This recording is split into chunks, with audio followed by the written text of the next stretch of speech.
we are going to finish learning about demand. We are going to be discussing determinants of demand now. So if you think about it, we so far have learned that demand slopes down. Now what we want to think about is, okay, we know that it slopes down, but what determines sort of what demand is for a good? What can make demand for something increase or decrease? Questions like that. So we're going to start off with a discussion of normal and inferior goods. And that means that we're going to start off thinking about how your income determines your demand for a good. So if we think about something like a luxury car like a Tesla or a nice steak dinner, these are examples of goods that if you have a higher income, you're more likely to buy, right? So another way to think of it is if you get a raise at your job, what are some of the expenditures you're likely to make? Well, we think that you're more likely to go buy a car and more likely to buy a steak. And so these are examples of normal goods. A normal good is a good for which there is a direct or positive relationship between the demand for the good and income. So that means that when your income goes up, your demand for the good goes up. You get a raise, you buy more of it. And when your income goes down, your demand goes down. So you lose your job, you're probably going to stop eating steak, be less likely to buy a luxury car. Now let's think about another type of good. So this right here is my nemesis. I used to have to buy a lot of IKEA furniture when I was in graduate school. And you have this stupid little screw that screws into another screw whenever you put together IKEA furniture. And I, in general, just really do not like putting together that stuff. And so I always dreamed that one day I would get a good job, not have to buy IKEA furniture anymore. Eventually I got to the point, now I no longer have to buy IKEA furniture. I now can afford to buy my furniture used on Craigslist, which is great. And so for me, the IKEA furniture was the type of thing where when my income goes up, I'm able to buy less of it because I can afford to buy something better. So for me, IKEA furniture is what's known as an inferior good. Some other examples of things like that are going to be an inexpensive car or maybe something like ramen noodles. These are very well reviewed on Amazon. So these are things where your income goes up and as a result, you can afford to not buy them. You don't have to buy them anymore. You can buy something better. Here's a quote from 30 Rock. So Tracy Morgan was concerned that he was going to die or something, but he had this new product that he thought might make a lot of money. So if you get rich off this stuff, just take care of my family. I don't want my kids to have to go to college. So for him, he thought of his college as an inferior good, and he wanted his kids to afford to not go to college. Of course, for most people, college is a normal good. It's something that you will spend more on as your income goes up. So these are examples of inferior goods. That's a good for which there is an inverse or negative relationship between the demand for the good and income. So that means when your income goes up, your demand goes down. You get a job, your demand for IKEA furniture goes down. When your income goes down, demand goes up. You lose your job, you go out and buy a bunch of ramen noodles. So let's look at a question. An increase in VJ's income has caused the change in the graph shown below. The good depicted must be normal or inferior. The answer here is B, inferior. So what you can think about is he experienced a decrease or movement to the left of his demand.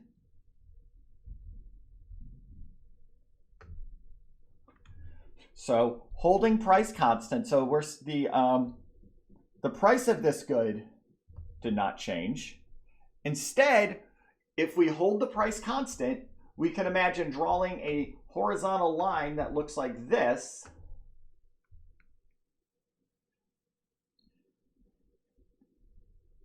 And as a result, what we would see is that with holding price the same, his demand for the good would go from here to here.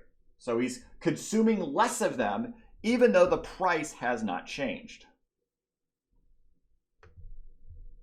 And that happened because he got an increase in his income. Increase in income leading to a decrease in consumption is what we see with an inferior good. Next, we will Think about tastes and preferences. They are another way of determining demand. Tastes and preferences are just sort of how much people happen to like the good. And when people decide they like the good more, then demand increases. So vinyl records are something that used to be very popular, and then they got displaced by cassette tapes and CDs and eventually online digital music downloads. Well, they have come back and become more popular again. And so what that means is just the tastes and preferences for records have increased. Mason jars are another thing. They used to be something that were predominantly used by, people who were into canning jam or tomatoes. Now they're, you see them everywhere, and people use them in lots of projects for things other than canning. And so preferences for these mason jars has increased.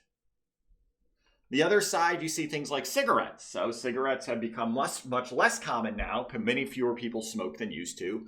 People have become more aware of health risks. People have switched to vaping. And as a result, the demand for cigarettes has decreased. So if we have an increased preference for the good or service, so people have decided they like buying records again, that is an increase in demand. The next determinant of demand is the number of buyers of a good. So this right here is oil imports per day from the United States and China. And essentially what has happened, there's been a big increase in the demand for oil, and this has been driven by the fact that there are many more, that China's income has increased, there are more people there owning and driving cars, and so we have a whole bunch of new buyers of oil.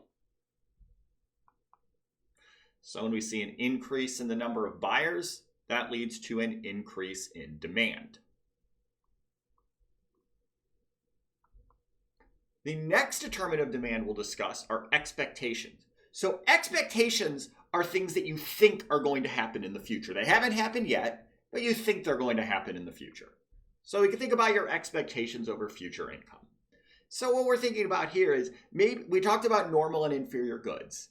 And maybe your income hasn't actually changed yet, but you think it's going to, and that leads you to make a purchase. So maybe you are about to graduate college, you have a job offer, and you go buy a car. And even though you haven't actually gotten a paycheck yet, you're expecting that paycheck, and so you go make a large purchase. On the other hand, if you're concerned there's going to be a recession, you think you might lose your job, that makes you less likely to go do something like go out and buy a Tesla, right? So even though your income now might be fine, you're concerned that it might go away soon if there's a recession. Another example would be future availability. So if you think a product is no longer going to be available, maybe it's going to sell out, maybe there's some law that's going to make it so you can't buy it, this might lead you to go stock up on it now, increase your demand now because you're concerned you might not be able to buy it in the future. Another example are future prices. So if you think something is going to become more expensive in the future, you'll buy it today. Another example is if you go to buy a house, a very large portion of your housing expense is going to be the interest you pay on your mortgage. You can think about the interest rate as a sort of price of borrowing money. And so when you're going out to this, if you're going to buy a house, you're going to think a lot about the interest rate. And so if the interest rate goes down, that'll lead you to buy a house now because you want to be able to borrow that money now while it's cheap. Another determinant of demand are what we call substitutes. So often you are not deciding between buying one good and buying nothing. Right? Instead, you are deciding whether to buy one good or to buy another similar good. So for example, should you buy a PlayStation 4 or an Xbox One X? When you're at the grocery store, you're going to buy butter or are you going to buy margarine? So these are examples of substitutes. Substitutes are goods that are viewed as replacements for one another. So you can buy, substitutes are goods that are viewed as replacements for one another. So Uber and Lyft are another example of substitutes, right? You might get an Uber, you might get a Lyft. You're probably not too concerned of which of the two you get. Well, let's suppose the price of Uber increases. So what happens to the demand for Uber? Well, that is an example of a change in quantity demanded. So nothing changed about how much you like Uber or how much you're willing to pay for an Uber. All that changed was the price. And remember we said that whenever we have a change in price, we have movement along a demand curve. So we start off at this point and we move up and to the left over to this point. So that is movement along the demand curve. Now let's think about Lyft. So because the price of Uber has gone up, we're going to expect to see people switch from Uber to Lyft. And notice this is happening even if the price of Lyft stays the same. Even though the price of Lyft hasn't changed, they're still getting customers who used to take an Uber. So that means we're going to see an increase in demand. So even if we hold price constant, we are going to have more customers. So for example, we'll go from here to here. We think about what just happened was all these customers here are people who were taking an Uber and switched to taking a Lyft when Uber got more expensive. So let's think about another question. Suppose ice cream and pie are substitutes. When the price of ice cream decreases, what will happen to the consumption of pie? The answer here is B. The quantity of pie consumed decreases. Why is that? Well, when the price of ice cream decreases, we know that we're going to see people buying more ice cream. And if those are substitutes, what that means is we're going to be buying ice cream instead of pie. So that means we're going to be substituting from pie to ice cream, so we're buying less pie. Another determinant of demand is going to be complements. So this is going to be related to substitutes, but in a way sort of the opposite. Some goods are frequently purchased or used together. So a classic example there is peanut butter and jelly. Another example are washers and dryers, cell phones, and cell phone service. Those are all things where you generally buy or use them together. Complements are goods that are used with one another. So we're going to talk through why we care about complements and how we expect them to be a shifter of demand. So this slide has a lot of text. We'll go through it slowly. As an extreme example, consider left shoes and right shoes. Suppose a shoe store started selling them separately. So you go to the shoe store, you don't buy a pair, you buy a right shoe and a left shoe. They have them marketed separately, they have them priced differently. You would not care about the individual prices of left shoes because you are buying them in a pair. So for example, we have left UGG costs $40, right UGG costs $50, but what you really care about is that it's $90 a pair. Right? So you're not too concerned about the individual shoe prices because you're having to buy them both. Well, an increase in right shoe prices will lead you to purchasing fewer pairs of shoes and therefore fewer left shoes, even though the price of left shoes did not change. So let me sort of throw the numbers here I'm talking about. So increase in right shoe prices. What does that mean? Well, that means the price of right shoes in this example goes from 50 to 60. So the price of a right shoe increased. But that doesn't mean you're saying, you're not going to switch from right shoes to left shoes or say, oh, I'm going to just buy left shoes now or something like that. No, you're buying them in a pair. So what you see is that, the price of a pair of shoes has gone from $90 to $100. Well, that means the number of shoes you purchase pairs of shoes you purchase is going to go down, right? You can almost think of them as one good.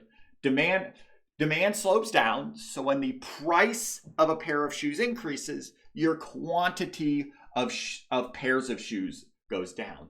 Notice that what this means is you're going to be purchasing fewer left shoes too, right? If you're always buying your shoes in a pair, even though the price of left shoes didn't change, you're buying fewer pairs of shoes and therefore fewer left shoes, even though the price of left shoes did not change. So this is sort of, like I said, it's an extreme example. It's a good that you only ever buy them together. Peanut butter and jelly are often consumed separately, of course, but the idea holds. If peanut butter gets more expensive, that means peanut butter and jelly sandwiches get more expensive. So you're going to be eating fewer peanut butter and jelly sandwiches. Demand slows down. So you consume less peanut butter and less jelly, even though the price of jelly did not change. So again, peanut butter gets more expensive and jelly stays the same price. You're eating fewer peanut butter and jelly sandwiches, which means you're eating less jelly. even though the price of jelly didn't change. So let's look at that in a graph. Suppose the price of peanut butter increases. Well, then what we are going to have is movement along the demand curve for peanut butter, right? So price increases. What we're going to see is movement from this point over to this point. So that's a decrease in quantity. Again, nothing changed about how much you like peanut butter or how much you're willing to pay for peanut butter. All that changed was the price of peanut butter. So remember, this is a change in quantity demanded, movement along the demand curve. Now we can look at jelly. The demand for jelly is affected by the price of peanut butter, because even though the price of jelly didn't change, we are now eating fewer peanut butter and jelly sandwiches. So if we, again, think about it as holding price constant, I was buying this much jelly. Now, because I'm eating fewer peanut butter and jelly sandwiches, I'm only going to be buying this much jelly. And again, this did not happen because of the price of jelly change. Nothing happened to the price of jelly. All that happened was something else changed. So here it's the price of peanut butter that reduced how much jelly I'm going to buy. When we have something else, something other than price changing, that is an example of a change in demand. So we have a change in demand for jelly. So this is a decrease in demand. It shifts to the left. Let's look at a question. Due to a tax on dairy farms, the price of ice cream goes up. Following this price increase, you observe a reduction in the number of pies sold. This suggests that pie and ice cream are substitutes or complements. The answer here is B, complements. Let's walk through why this is. Well, the price of ice cream goes up. I tell you that in the problem. So we're going to buy less ice cream. This is just an application of the law of demand. Doesn't matter. Substitutes, complements, none of that matters for this first step. Price goes up, we always buy less. So I tell you in the problem, we observe that people are also buying fewer pies. So we're buying less ice cream and fewer pies. Well, it must be the case then that buying less ice cream has led us to buying fewer pies. Well, that means that ice cream and pie are consumed together, which means that they are complements. All right, that's the end of our demand lesson. Next time we are going to begin discussing supply.